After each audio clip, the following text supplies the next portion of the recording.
Gue Paneka, alhamdulillah total investasi gue di dalam dan di luar negeri ada beberapa miliar.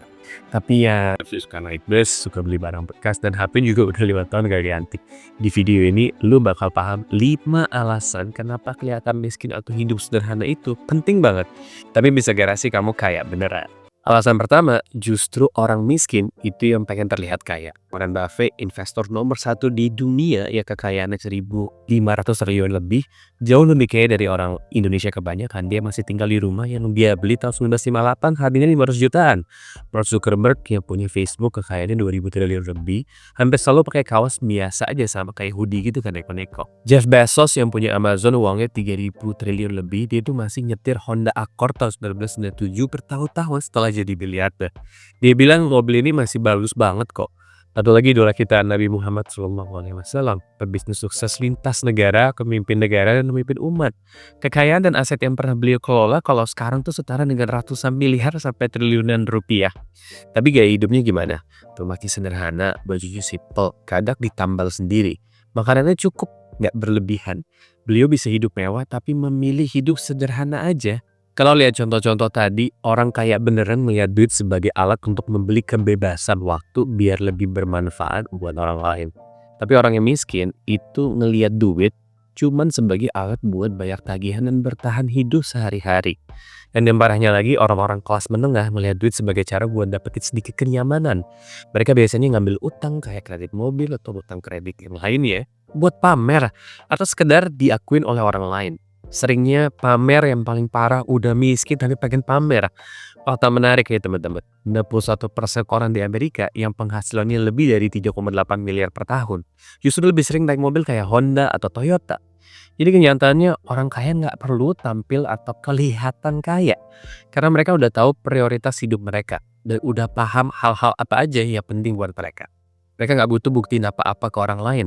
Dan ini adalah pola pikir yang luar biasa. Apalagi buat teman-teman yang sekarang lagi berjuang dalam perjalanan finansial teman-teman. Mau itu buat lunasi utang, lagi investasi, atau siapin dana darurat. Kalau teman-teman udah tahu kalau lo lagi berusaha invest buat masa depan lo nggak perlu buktiin apapun ke siapapun. Tapi tahu nggak, mau pamer ke tetangga atau diakuin teman dekat, itu biayanya tinggi banget lo. Tadi masuk ke poin kedua.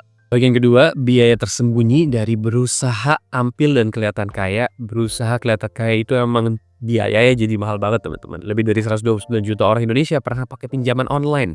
Dan total utangnya udah tembus 874 triliun. Ini bukan cuma angka tapi alarm besar soal gaya hidup dan hutang konsumtif. Sebuah laporan dari Bank Sentral Amerika tahun 2014 nemuin bahwa perbedaan pendapatan antara satu rumah tangga dengan tetangganya bisa ngaruh banget ke tingkat utang mereka. Kenapa? Karena kebawa mau pamer. Dalam psikologi ini disebut keeping up with the Joneses. Artinya ikut-ikutan gaya hidup tetangga atau teman dekat supaya kelihatan nggak kalah sukses. Begitu teman-teman mulai ikut-ikutan gaya hidup orang lain, hidup lo bakal makin berat bro. Contohnya gini, misalnya teman-teman mau beli mobil buat dipakai kerja setiap hari. Lo udah niat beli Toyota Altis bekas misalnya seharga sekitar 300 jutaan. Karena satu, mobilnya bagus dan fungsional, dua, lo bisa beli tunai karena udah nabung. Tapi terus lihat tetangga lo dan temen lo punya mobil baru misalnya BYD Cillian 7 Premium, harganya 629 juta. Lo jadi nggak mau kalah, akhirnya lo berubah pikiran daripada beli Altis bekas. Lo malah pengen beli Toyota Alphard nyicil baru seharga 1,4 miliar. Padahal lo nggak punya duitnya, nambah malah 1 miliar. Tapi lo mikir deh, nggak apa-apa deh ambil kredit mobil aja dan selisih harganya lo udah keluarin 1,1 miliar. Itu cuman biar kelihatan tajir gitu. Belum lagi lo harus bayar bunga bulanan jutaan, asuransi mobil mewah yang mahal banget, servis rutin yang bisa jutaan rupiah, dan nilai mobil lo bisa turun 50% dalam beberapa tahun ke depan. Akhirnya mobil yang lo beli 1,4 miliar itu bakal bikin lo keluarin total lebih dari 2 miliar. Ada cuman pengen kebawa pamer doang atau nggak mau kalah sama teman atau sahabat sendiri. Kalau orang rela mengorbankan tujuan finansial mereka dan ngutang cuman buat beli barang-barang mewah, ya jelas aja mereka bakal kesulitan keluar dari lingkaran utang. Tapi ya paling rugi adalah bukan cuma bayar bunga pinjamannya. Yang lebih parah adalah biaya hilangnya peluang alias opportunity cost. Contohnya lo keluarin duit 1,24 miliar tambahan buat beli mobil mewah tadi. Padahal kalau lo investasiin duit itu di paket saham kayak investasi ETF, gue udah jelasin detailnya di 2 video ini. Misalnya ke indeks S&P 500, ya kasih hasil rata-rata untung 10% per tahun. Dalam 10 tahun duit lo bisa jadi lebih dari 3,1 miliar. Cukup buat beli 2 Alphard tunai, 1 buat dipakai story, buat dipajang, buat bikin tetangga lo sirik beneran. Canda ya. Oh ya, kalau teman-teman pernah ngerasain hal kayak gitu dan pernah belajar dari situasi seperti itu, please tulis di kolom komen jadi teman-teman yang lain bisa belajar dari pengalaman kalian juga. Nah, tapi gue yakin lu ada tekanan-tekanan sosial yang nggak penting yang bikin mental tuh lu bikin nggak jelas. Nah, masuk ke poin ketiga. Bagian 3, tekanan sosial dan dampaknya ke mental. Tekanan sosial buat kelihatannya tuh kayak ya cuma bikin lo ngutang, tapi juga bisa bikin lo kehilangan hal paling berharga. Ketenangan pikiran, kesehatan mental, asli. Lu mikirin apa kata orang, padahal tuh orang yang lu pikirin lu nggak mikirin lu sebenarnya, mungkin hidupnya di dunia ini nggak lama lagi. Studi tahun 2023 nunjukin bahwa makin besar kesenjangan kekayaan di lingkungan rumah lo, makin buruk kondisi mental warganya. Di psikologi ini dijelasin pakai teori perbandingan sosial. Artinya orang tuh nggak selalu merasa sedih karena penghasilan mereka kecil, tapi karena mereka membandingkan diri sama orang di sekitarnya. Misalnya gini, lo gaji 2 miliar per tahun, punya tabungan dan rumah sendiri. Misalnya nih bro, misalnya, tapi lo tinggal di lingkungan yang isinya orang-orang super tajir, yang punya villa di Bali, apartemen di Sudirman, dan jet pribadi. Nah lo bisa nih ngerasa kurang berhasil, padahal sebenarnya lo udah lebih dari cukup. Sebaliknya, mahasiswa yang hidup bareng teman-teman kosannya, makan mie instan tiap hari misalnya, justru mesti jadi lebih bahagia karena mereka nggak sibuk ngebandingin diri sama miliarder. Intinya manusia emang punya kebiasaan ngebandingin diri sendiri, baik sama orang asing, keluarga, bahkan tetangga sendiri. Masalahnya kalau perbandingan itu selalu negatif, lo bakal makin stres, makin insecure, makin gampang ngerasa gagal. Dan lo bakal terus mikir, gue harus lebih kaya nih, harus lebih sukses.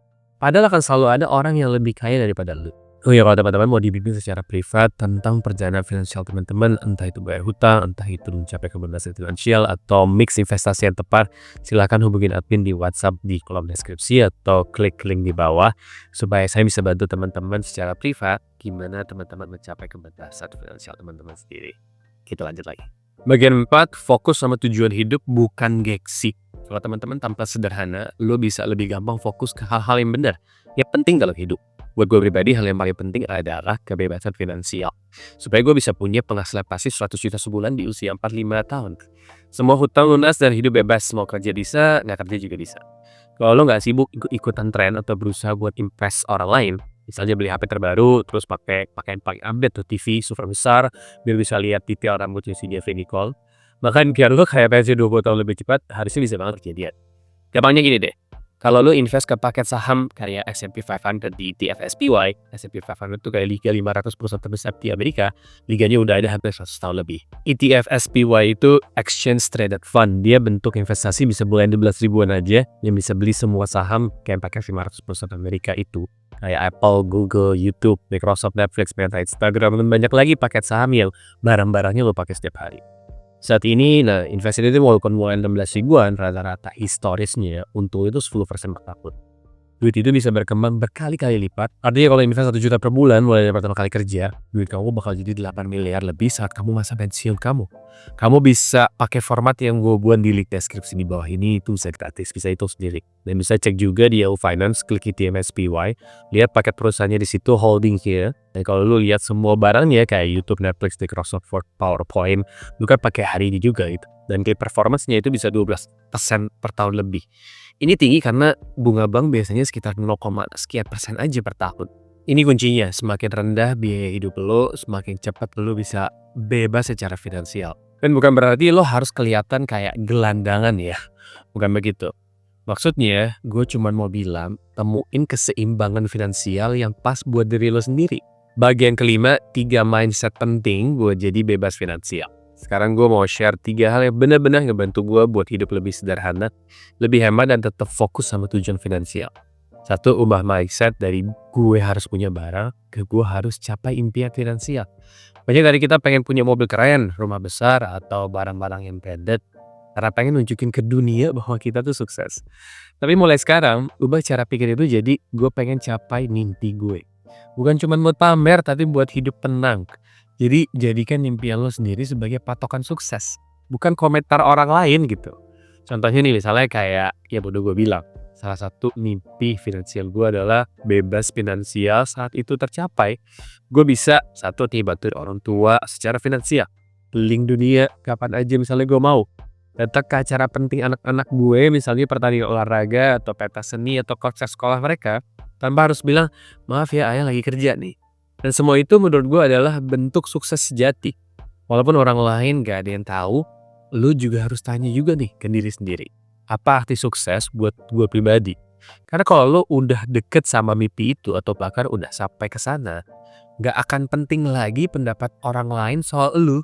2. Kalau lu bingung harus mulai dari mana, coba nonton 2 video gue yang ini ya. 3. Coba pakai strategi kotak. Hindari membanding-bandingkan.